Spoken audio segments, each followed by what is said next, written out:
I love C.S. Lewis. I think it's a great school. Charter schools appealed to me because of the idea that a group of parents was going to do more with less, and how it turned out with smaller classrooms and, you know, parents that wanted to volunteer. I just saw a lot of family back up and thought, hey, this sounds great. I mean, I wasn't part of the organization that made it happen, but it seems like it's my style. When I went to the parent-teacher conferences, they always have details of where my child is.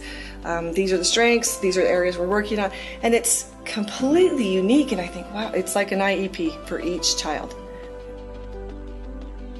You know, doing homeschool occasionally and keeping up on the best way to teach math, how it's changed, and good science programs. I usually know a whole lot, but when I saw K-12, I looked at it, I said, that's beautiful. I don't need to, I guess I'm just going to trust it, which, anyway, I am happy with it. I've heard lots of good things about it. I like how the education my children are getting. So I can't really tell you much about K-12 except that I do like it and it looked good to me. Test grades going down, and I think, how is this happening? What are we doing that's wrong? I think my kids aren't required to do as much homework in public school, or I think I've had some foster children that have been graduated when they really didn't have enough skills, and I felt like they weren't served well by the school.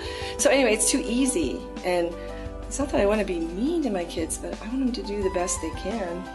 Yeah. We can have opportunities like that in a charter school versus a public school, I think, because parents are saying, we want more, we want it harder, our kids can do it. You know, saying a C is okay, you know, people that say a C is fine.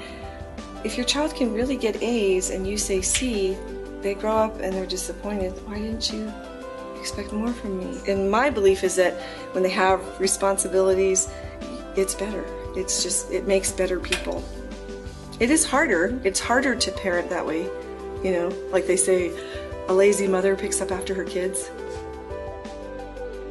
I know my daughter loved it. My daughter who went through loved it. I think this was just perfect for her. Perfect. Okay, so my son, he was here 3rd grade and 4th grade, and he'll be going into 5th. And I was doing homeschool before 3rd grade. He struggled. He wasn't an unhappy boy, but I mean, my whole thing as a mom is backing up the school, encouraging him that he can do it, helping him solve problems. He had friends here. I felt like the communication was really good with the teacher. I was satisfied. I mean, if he broke a rule and went to think time, I loved how they treated him. I loved it. I mean, I think nice people who like kids, who want to help them develop their character and grow up. I was completely supportive. I think it was a great experience. I mean, good school. I like the uniforms for one reason, and that is that it's my belief that psychologically, if kids are dressing up, they act better. And that was going around in the 70s when I was a kid.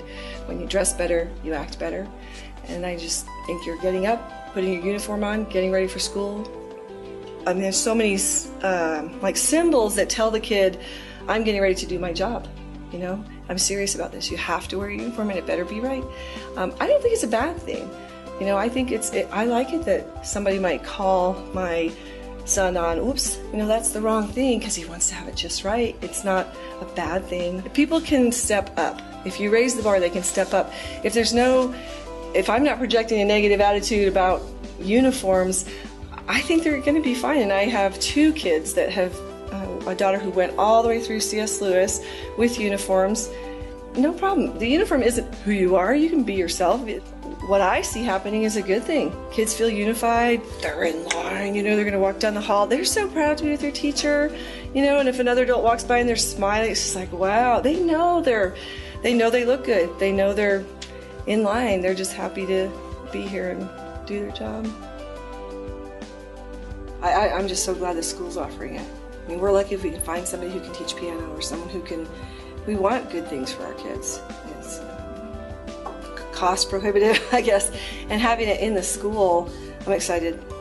It's good for your brain. It's one of the most important things. It's been largely taken out of public schools, but studies show that people that grow up without music and without art aren't happy people.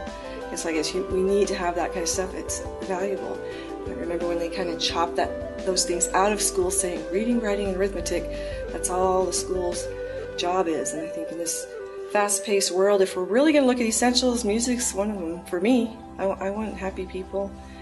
The benefit of rote, practicing all the time, something that you have to do, and seeing your skill go was totally worth having somebody gripe a little bit.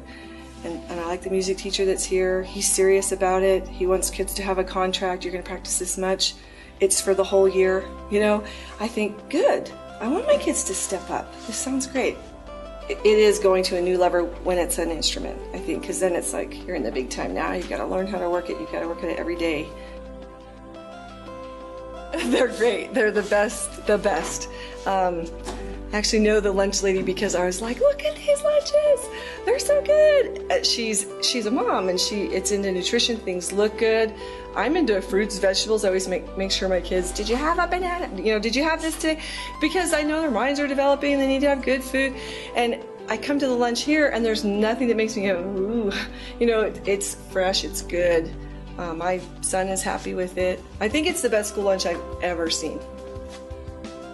I think I was the only family out there that was sending kids to C.S. Lewis, but I was talking to my neighbors. I knew they cared about their children's education, several friends that came from different areas, and I was saying, have another option. There was 35 and growing in the 3rd grade class in my area, and they hadn't hit the ceiling yet, and it was one teacher. And that's frightening. I mean, even the best teacher in the world, with 35 kids, it's going to be hard. So I called C.S. Lewis, and I think the ceiling might be 25 or something, but they happen to have 18. I was like, that's private school. So I was willing to drive my child in every day and pick up every day. That's just me. It's worth it for me. But some of my friends out there, they only had one car and the husband took it to work. They didn't have any option. So when I said, there's a bus, how many families did we? 5 other families jumped in and got on the bus. And it's been I think that's been one of the most important things for C.S. Lewis, to get the people that really want to be here.